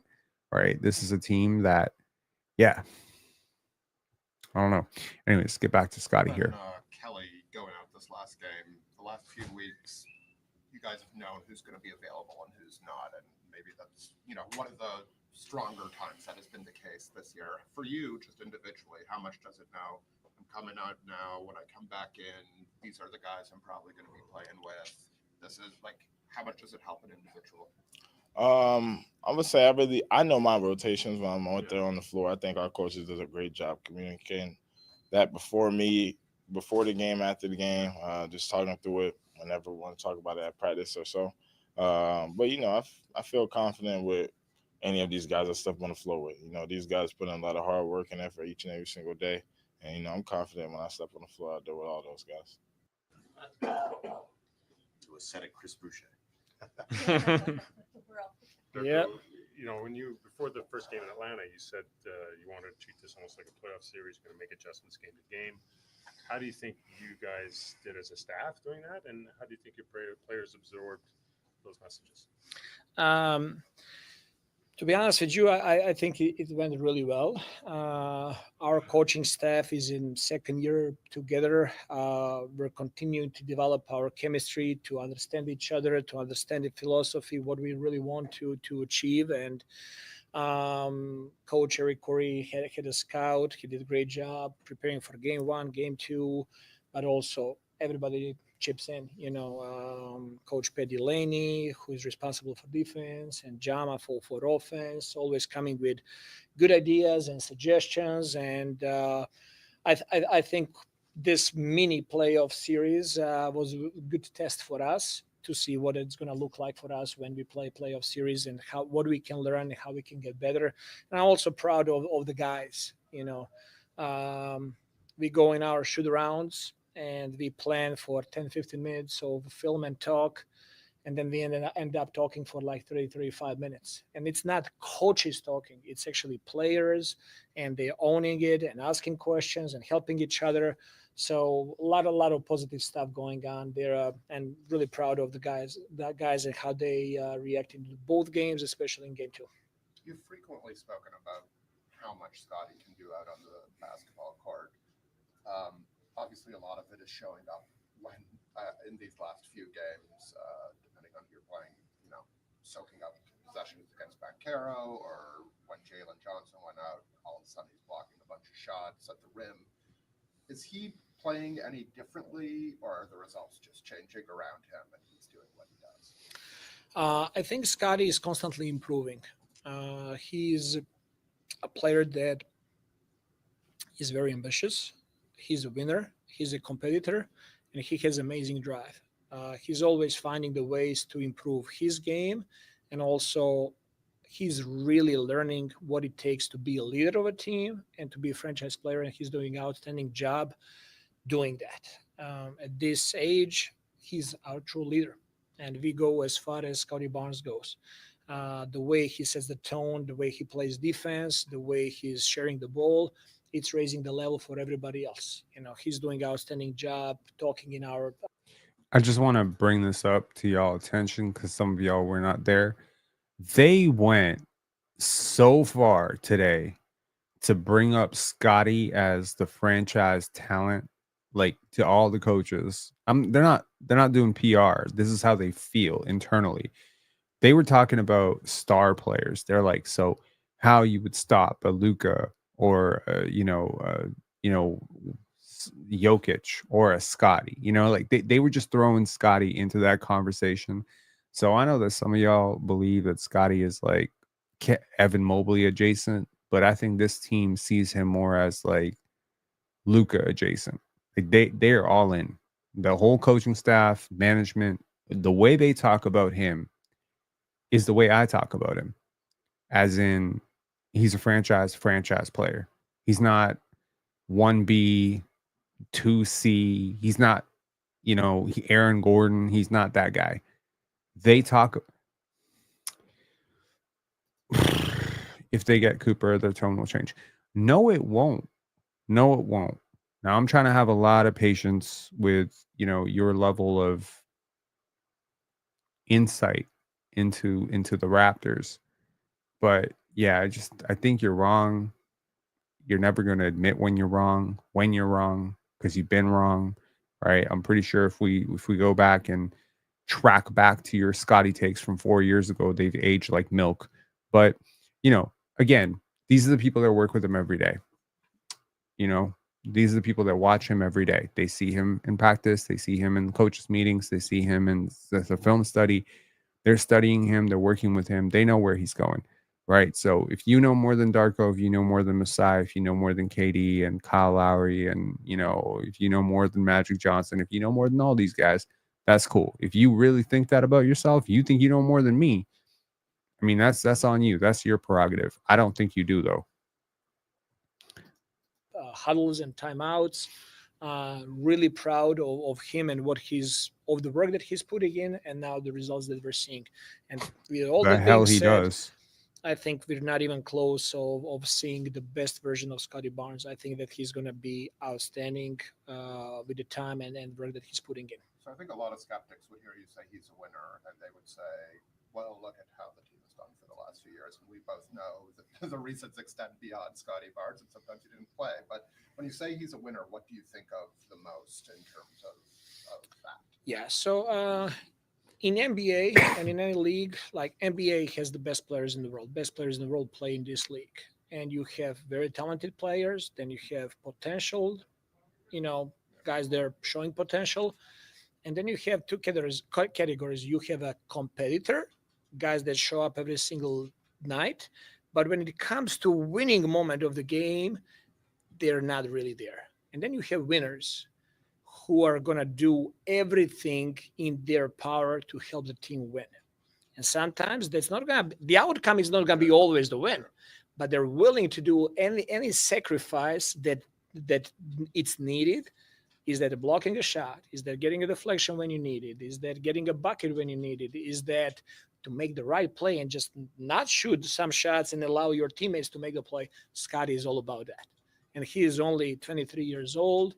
And when this guy, in next couple of years, when he continues putting this type of work and intention into work, we're going to be talking about one of the best players in the league. You came into this season talking about prioritizing process and development over result. Did he stutter? Nope. Did he stutter? Did he flinch? Nope. I mean, for fuck's sake, the guy who wanted to trade him for KD, Durant, the guy who wanted to trade him for Damian Lillard, the guy who wanted Suggs over him, the guy who questioned his work ethic, the guy who had David Thorpe on capping for days and days and days multiple times about Scottie, the guy who has taken jab after jab after jab after jab on Scottie. Even he is acknowledging that what he's seen from Scottie has changed his mind. How slow are you? That's my question at this point. Is like, how slow are you to adjusting? I mean, you cannot have watched the last two games against Atlanta and just not said that Scottie was the best player on the court. Jeez. I'm wondering how much those two are tied together. How much easier do you think it is to develop in a competitive environment than, say, like a tanking weeks one ago when you guys were in that rough patch? We had very competitive environment to start the season. Yeah. We did not win a lot of games, but we were in very competitive environment for like 30 plus games. We were, pretty much in every single game we were in it. And that really gave us ammunition to continue staying on the path and really putting the work in. We did have like 2 weeks of rough patch, and there are multiple reasons for that. I'm not the one looking for excuses at any point of time. But what even happened in those moments, our group stayed together. And our group is really showing up every single day to work and try to help each other and to figure out how we can improve as a team and all guys individually. So as a result of that, lately we're seeing better performances, wins.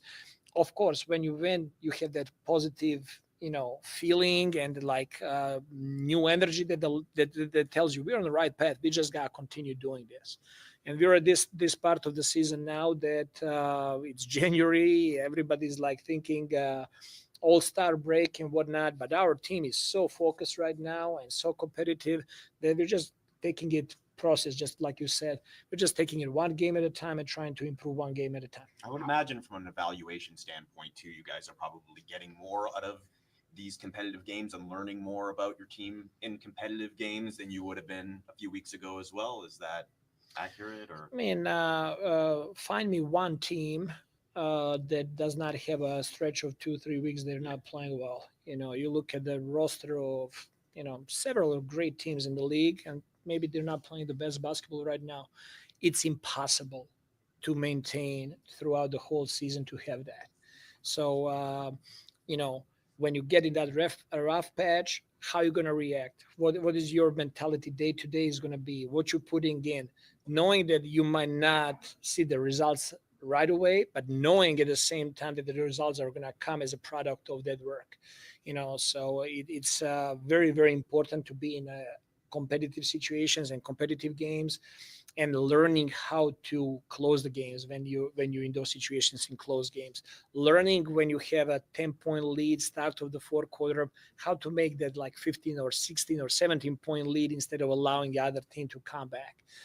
So all of those things for our team are very, very valuable, and we're going through all of those learning experiences right now. Darko, about today's event, how important is it to share your expertise with coaches that are coaching the younger generation that might eventually be drafted? And what have you been talking to?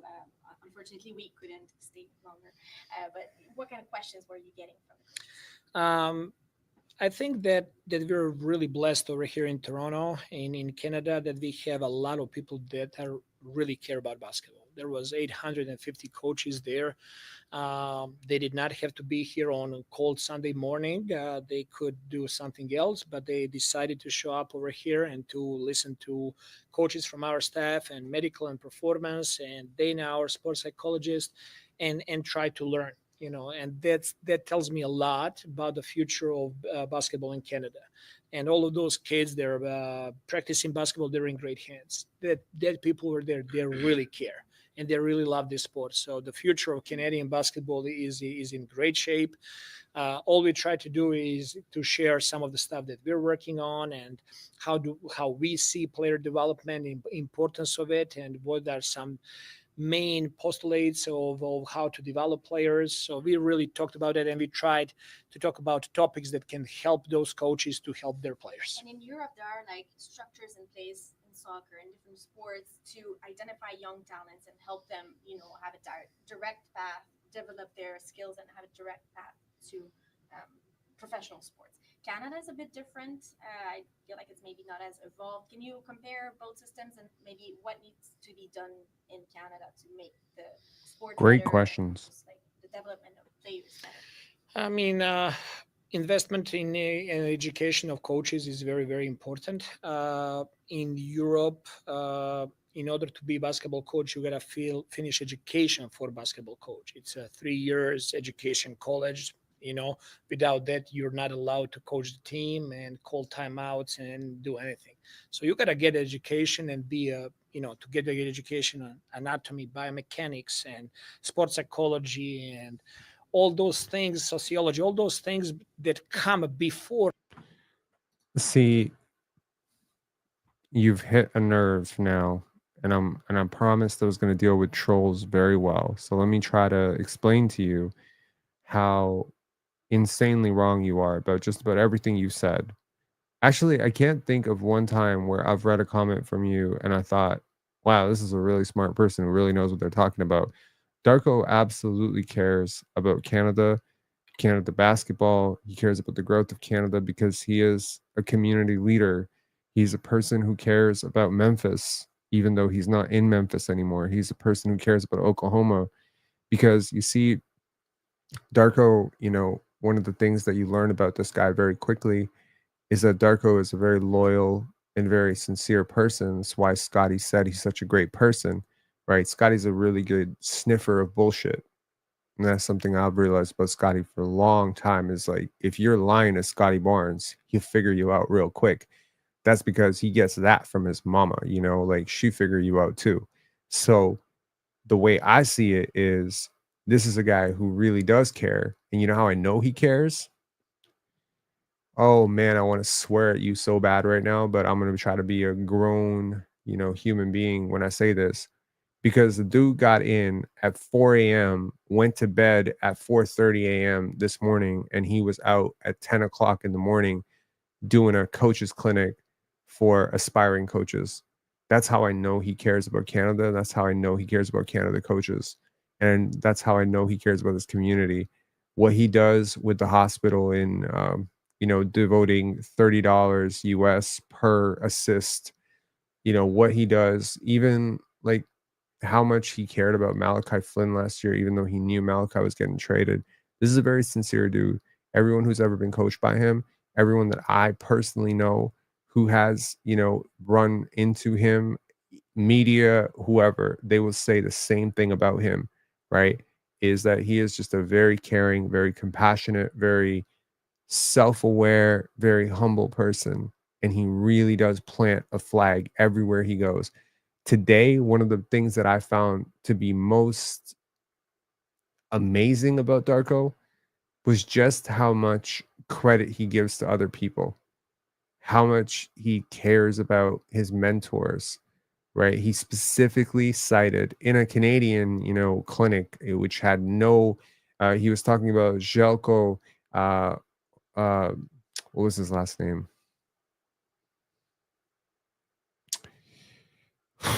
Jelko Obradovic. Yes, Jelko Obradovic is a great coach in Serbia. He's from Čačak, which is where Darko is from. And he was basically saying he's the greatest coach that he's ever known and that he's the greatest coach in Europe. He's the greatest coach in the world. And he even identified that maybe he's biased because that's the coach he grew up idolizing. He talks so many good things about John Wooden. He's talked well about Phil Jackson. He's talked well about Desmond Bain. He brought up Desmond Bain even today. He was talking about Desmond Bain. He didn't talk about Mikal Bridges today, but Mikal Bridges certainly remembers Darko Rajovic. I'm just saying, this is a guy who cares about his community wherever he is. He's a person who's invested in his community. He's a person who is at the Serbian Film Festival. We saw him at the Serbian Film Festival. He gives back to Serbians everywhere across North America. This is a person who just firmly stands on his roots, man. On his roots, right? When you get a job, bro, what's your job? What's your job? What do you do? Apart from being a professional Cade Glazer and a completely, ridiculous, unflinchingly silly person about basketball, what is it that you do with your life? I would wish you to call in just so people could put a voice to your crazy takes. But anyways, enough energy has been given to you, man. I said I wasn't going to give trolls energy. Clearly you're trolling. But if you really believe that Cade's a superstar, good for you, man. I really don't. That's where I'm at right now. Cade has taken a significant step over the last couple of years. It's great. For the first 2 years, it didn't look very pretty. Right now, it looks like you might have an all-star. Good for you. I think the upside with Scottie is significantly higher, though. Just going to say that again. For learning X and O's of the game.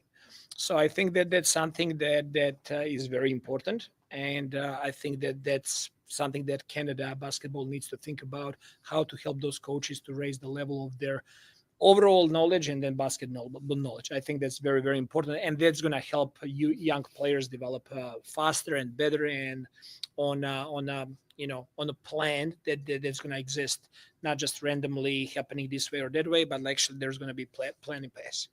You mentioned being proud of the way the team stayed connected through some of the struggles. How or why do you think that was? How was this team able to stay connected? Because let's be honest, 8-31, it's 16 of 17, you lose. Like there are a lot of teams that would have let go of the rope. Um, because we're focused on process and because we're focused on development and we're focused on things that we control. We did not control a bunch of injuries that happened to us early in the season. We did not control outside effect of schedule. First 20 games played against extremely good teams. We did not control those things, but what we do control is our mentality, our effort. Are we going to be good teammates? Are we going to treat people around us the right way? you know, I think our guys spending quite a bit time over the course of summer together was very, very important. All the guys showed up in Las Vegas for summer league, stayed a couple of days there playing pickup ball, and just keeping those touch points during the summer are very, very important for them to create that chemistry. When we go to our team dinners, we're trying to keep cell phone away, so actually they can talk to each other and connect, and not be like you guys holding the phones and not talking to each other and just like scrolling on TikTok and X, right? I'm just joking, but the point. That's fair. Yeah. my point is like there is a human component there that we're really, really trying to stress with our guys how important it is for them to be connected and to care about people around them. Darko, do you have an update on IQ at all? IQ, he was not able to go through practice today. He had a really good day yesterday. For them, today was planned to have a lighter day. So we'll see how he's going to body react, how he's going to feel tomorrow. Kelly? Kelly's progressing really well. He's literally day to day at this point. I don't know if he's going to be available for tomorrow or for Washington game, but it's not significant. No.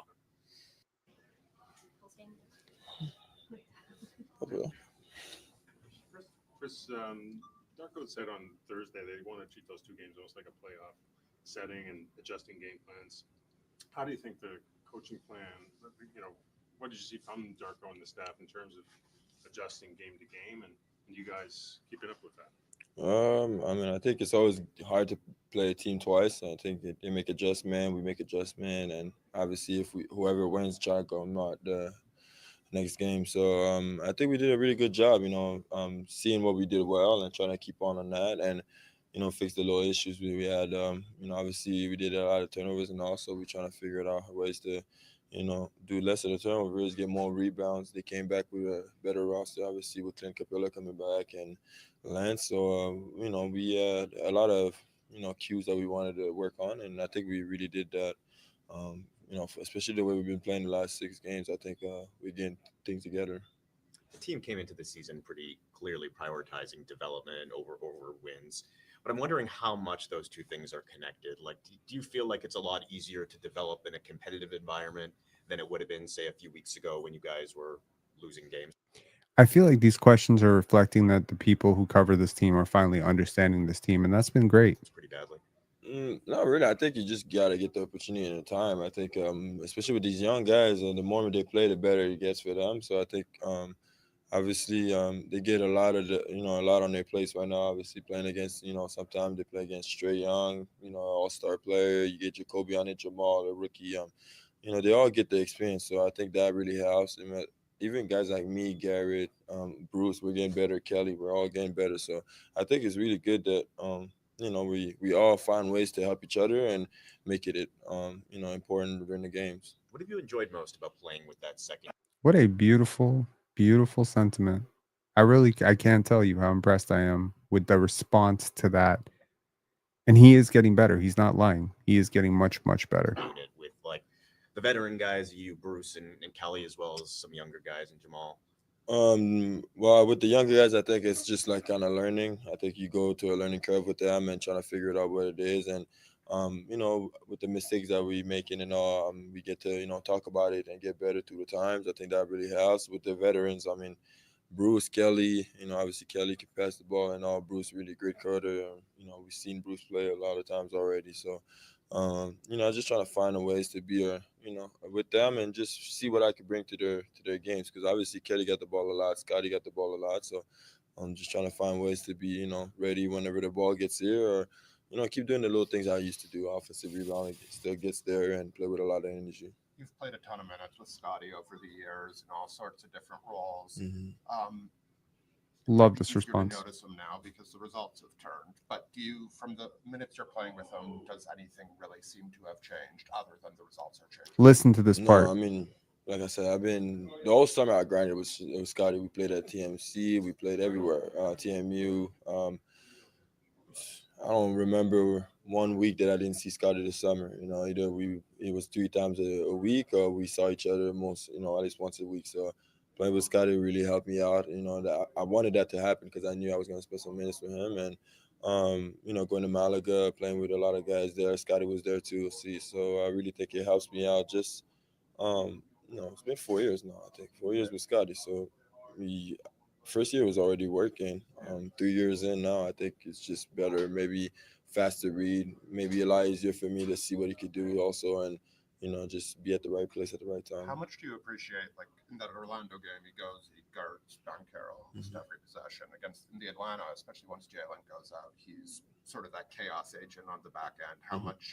How nice is it for a teammate to know that you have this guy who's going to play 35 minutes a night who can sort of shift his focus to where it needs to go? No, it's nice. Obviously, you're talking about the Magic, but even when we played Giannis, he started there, Boston. Jason Tatum. He's taking all those challenges, and I feel like that's what's great about Scottie is that obviously he's not just focusing on offense, which he's great at, but he's also helping us on defense. You can hear his voice; he's very vocal and all. And like I said, when we don't do whatever we're supposed to do as a leader, he's gonna bring us up, and I think that's something that is always good to have as the leader, as the main franchise guy, is that he keeps us accountable. Complete turn here. Obviously, the deadline's in 10 days. How you feeling heading up to it? Is it any different than in years past? No, I think it's just the same thing all around. People are talking, and I'm just doing what I need to do. Chris, aujourd'hui, il y avait des centaines de coachs qui étaient là pour apprendre de Darko, puis apprendre de vous, transmettre leurs connaissances à la relève. À quel point, si tu te bases sur ton expérience quand tu étais un jeune joueur, à quel point c'est important de faire ça, de transmettre? Ben, je pense que le plus de coachs qui reçoivent la façon professionnelle de coacher, voir les coachs de la NBA et tout, je pense que ça va toujours aider. Comme j'ai dit, moi, j'ai commencé tard. Alors, si un de ces coachs-là a des enfants qui ont 16, 17, des adolescents, je pense que ça peut les aider parce qu'ils vont recevoir la façon de faire un lieu. Moi, je pense que ça aide beaucoup. Une autre chose que je me suis dit, c'est que 800 coachs dans une place, c'est sûr, il y a un qui va le mettre dans la NBA. C'est sûr, un qui va jouer au collège et tout. Et puis, je pense que ça, c'est une bonne opportunité pour eux d'avoir la première expérience. Aussi, de voir une équipe de professionnels en personne, je pense que ça peut aider avec les drills qu'ils font et tout. Et des fois, il faut juste que tu vois un peu de pratique puis te dire, OK, je vais mettre ça un peu dans mes pratiques et tout, puis ça peut changer. Est-ce que tu penses qu'il manque de structure au Canada? Comme en Europe, par exemple, on repère les talents vraiment jeunes. Il y a comme une structure, direction pour les amener jusqu'à l'étape professionnelle. Au Canada, c'est comment faire en développement dans les différents sports?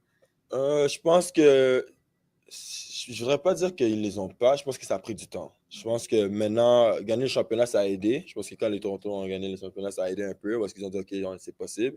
Puis là, maintenant, avec plusieurs joueurs dans la NBA, moi, Lugans, Ben, je pense que ça aide beaucoup. Juste parce que là, maintenant, ils peuvent voir, OK, il y a 2-3 gars qui sont dans la NBA, c'est possible. Puis je pense que les centres sportifs et tout, le basket, ça en parle plus. On a l'Alliance qui vient d'arriver avec le CIBL. Alors, c'est pas que c'est pas là, je pense que ça a juste pris un peu plus de temps, mais en ce moment, je pense que tu peux voir le développement. Moi, comme j'ai dit, chaque fois que je vais à Montréal, je fais des camps, puis ça a passé à avoir 50 à 100 enfants à 500, 600 personnes qui veulent venir. Alors, je pense que ça a vraiment aidé. Mais est-ce qu'il manque quelque chose? Est-ce qu'il y a quelque chose de plus qui devrait être fait selon toi, selon ton expérience? C'est peut-être une équipe de la NBA, je pense que ça aiderait, c'est ça. Genre à Montréal? Ouais. Et pourquoi tu penses que les jeunes sont de plus en plus intéressés par le basketball par rapport au hockey, qui est encore le sport, là, mais Plus d'athlètes qui arrivent, je pense que c'est beaucoup moins cher aussi quand tu penses aux équipements et tout. J'ai joué au hockey quand j'étais jeune, puis ça coûte cher. Alors, je pense que ça aide aussi. Je pense que savoir que le basket, tu peux jouer plusieurs positions. Tu peux être grand, tu peux passer la balle, tu peux être un défenseur, tu peux être un shooter. Alors, je pense que le sachant qu'il y a beaucoup de places que tu peux aller avec. Je pense que ça aide. Tu n'es pas obligé de juste être dans la NBA. Tu peux le mettre au G-League, tu peux aller overseas, CBL. Je pense que juste le fait qu'il y a beaucoup plus d'opportunités, ça aide. Before we dive into the rematch against the Atlanta Hawks tonight. Okay, so some of y'all are asking about big boards. I don't have my big board yet. I've been a little bit lax about the scouting over the last couple of weeks as we get ready into Penn Dance. There's only so much I can focus on. Obviously doing a lot with the panel. So it means I got to follow general NBA. I got to watch games. Then I got to watch Raptor games. I got to cover Raptor games, do film breakdowns for Raptor games, and do 905. Bro, I mean, no way in hell I can watch college basketball and run Penn Dance. But March 2nd, Penn Dance is over. This is a nice little plug for Penn Dance. Penn Dance is coming February 27th. That's a month from today. Penn Dance is coming February 27th to March 2nd. It's going to be the biggest festival ever in terms of our selection of films. Is going to be 70 plus films at Penn Dance this year, and they're amazing. And you're not going to see them anywhere else. So, this is great. And there's a basketball documentary that I'm going to share with y'all, trailer for it in a couple of days. It's a very, very cool festival. So I hope y'all will come out to Penn Dance. Saw a lot of PENSARE basketball community members at Penn Dance last year. Thought it was great. And, if we need to give some free tickets to some people to get them out, give them a taste of that high cultured life of film festival life, happily do it. Okay. In terms of, the big board right now, according to NBA Draft Room, which is a pretty reputable site, they got Cooper Flag number 1, Dylan Harper number 2, Ace Bailey number 3, Trey Johnson number 4, VJ Edgecombe number 5. They got Kasparas Yakuchonis number 6, Kaman Maluach, who is sort of my sleeper pick, and I've just been enamored with his analytics profile, at number 7. The Yegor Demon at number 8, Liam McNeely at number 9, and Asa Noel at number 10. So, we got Khan, Hugo, Nolan Traore at 13. That's interesting. Jeremiah Fears at 14. And I mean, there's a lot of players here that strike me as, Derek Queen feels like this could be a really great fit for the Raptors. PenSare feels like a great fit for the Raptors, right? So I think the Raptors are probably looking at this draft and they're like, okay, worst case scenario, if we do slip down a tier, right? Are we comfortable with Nolan Traore or potentially Derek Queen or PenSare? Do we feel like there is a huge differentiation between those guys and Kasparas Yakuchonis? Do we feel like there's a huge difference between those guys and Ace and Noel? Like, I think that's the equation that you need to figure out, right? I think you need to figure that out. Isaac Turner saying, congrats on the festival. I can tell you're grinding. Bro, 8 years. We launched the festival in 2017. It has grown significantly. It has been a joy. Absolutely. Penn, Penn Dance, PENSARE Basketball, PENSARE Films. My dream. My girlfriend and I were having a conversation today about the concept of being your own boss and doing stuff. And I just got to say, like being around the coaches today, seeing all of these people pursuing their dreams made me think, am I pursuing my dreams? I definitely have some stuff that I want to do in my life that's probably even bigger than what I'm doing right now. But I got to say, if I was talking about this with, some of my fellow panel members the other day when we were on playback, and I said, if you could tell like 4 or 5-year-old you, we all love basketball since we were kids. I've loved basketball since I was a little baby, basically. So if I could tell, 3-year-old, 4-year-old, 5-year-old Rob, be like, hey, by the way, one day you, little man, are going to be, that Michael Jordan dude you see on TV that you're following, the Drazen Petroviches, like the Magic Johnsons, like these players. One day there will be versions of these players, younger, different players, and you'll be covering them on something called the internet, and you will get paid to do this. This will be part of your job. People are going to give you $50 and $30 and $80 and $100 super chats because they want to hear what you have to say about these players. My God, I would be like, what is this wonderful life that I'm about to live? I'm very humbled. And running a film festival is a dream come true. It's a dream that I created for myself, of course, but it's also not a dream that I created by myself. It's certainly taken a lot of blood, sweat, and tears and a lot of sweat equity from a lot of people. It's taken a lot of generous offers and sponsors, and it's taken a lot of great people taking a chance on Pen Dance. But last year, Pen Dance was my favorite Pen Dance ever. I mean, every film screening was pretty much packed to the brim, and it was so beautiful for the filmmakers. And this year, we got over 40 traveling from all over, and all those people are going to come to Toronto. They're going to have a beautiful time. Our team is the best it's ever been. I'm very excited. Very excited. Very excited for Pen Dance. Plus, we have a basketball documentary. That's so cool. So cool. A basketball documentary about the state of Minnesota. Super cool. Yeah. So I can't wait. Pen Dance is going to be awesome. And thank you all for staying up with me until 3 a.m. That's the grind. I want to give a big shout out to everyone who celebrated 12,000 subscribers with us last night. I did end up getting my pizza. I did end up eating way too much of it. I did wake up feeling like, oh, I wish I hadn't eaten so much pizza. But, the Raptors will probably win 3 games in a row, not too many times this year. So I thought it was worth celebrating and had some fun with it. All right. I'm out of here. And, hopefully this live was insightful for you. If it was, please consider giving us a like and a subscribe. And, definitely thank you to everyone who's been supporting PENSARE Basketball. Hope to have this be our best year ever. Right. Dark Knight saying last year was very good. Appreciate your grind. Thank you so much. Appreciate you. And, if you came out last year, I hope this year is even better for you. All right. Talk to y'all later. Have a great night. Cheers.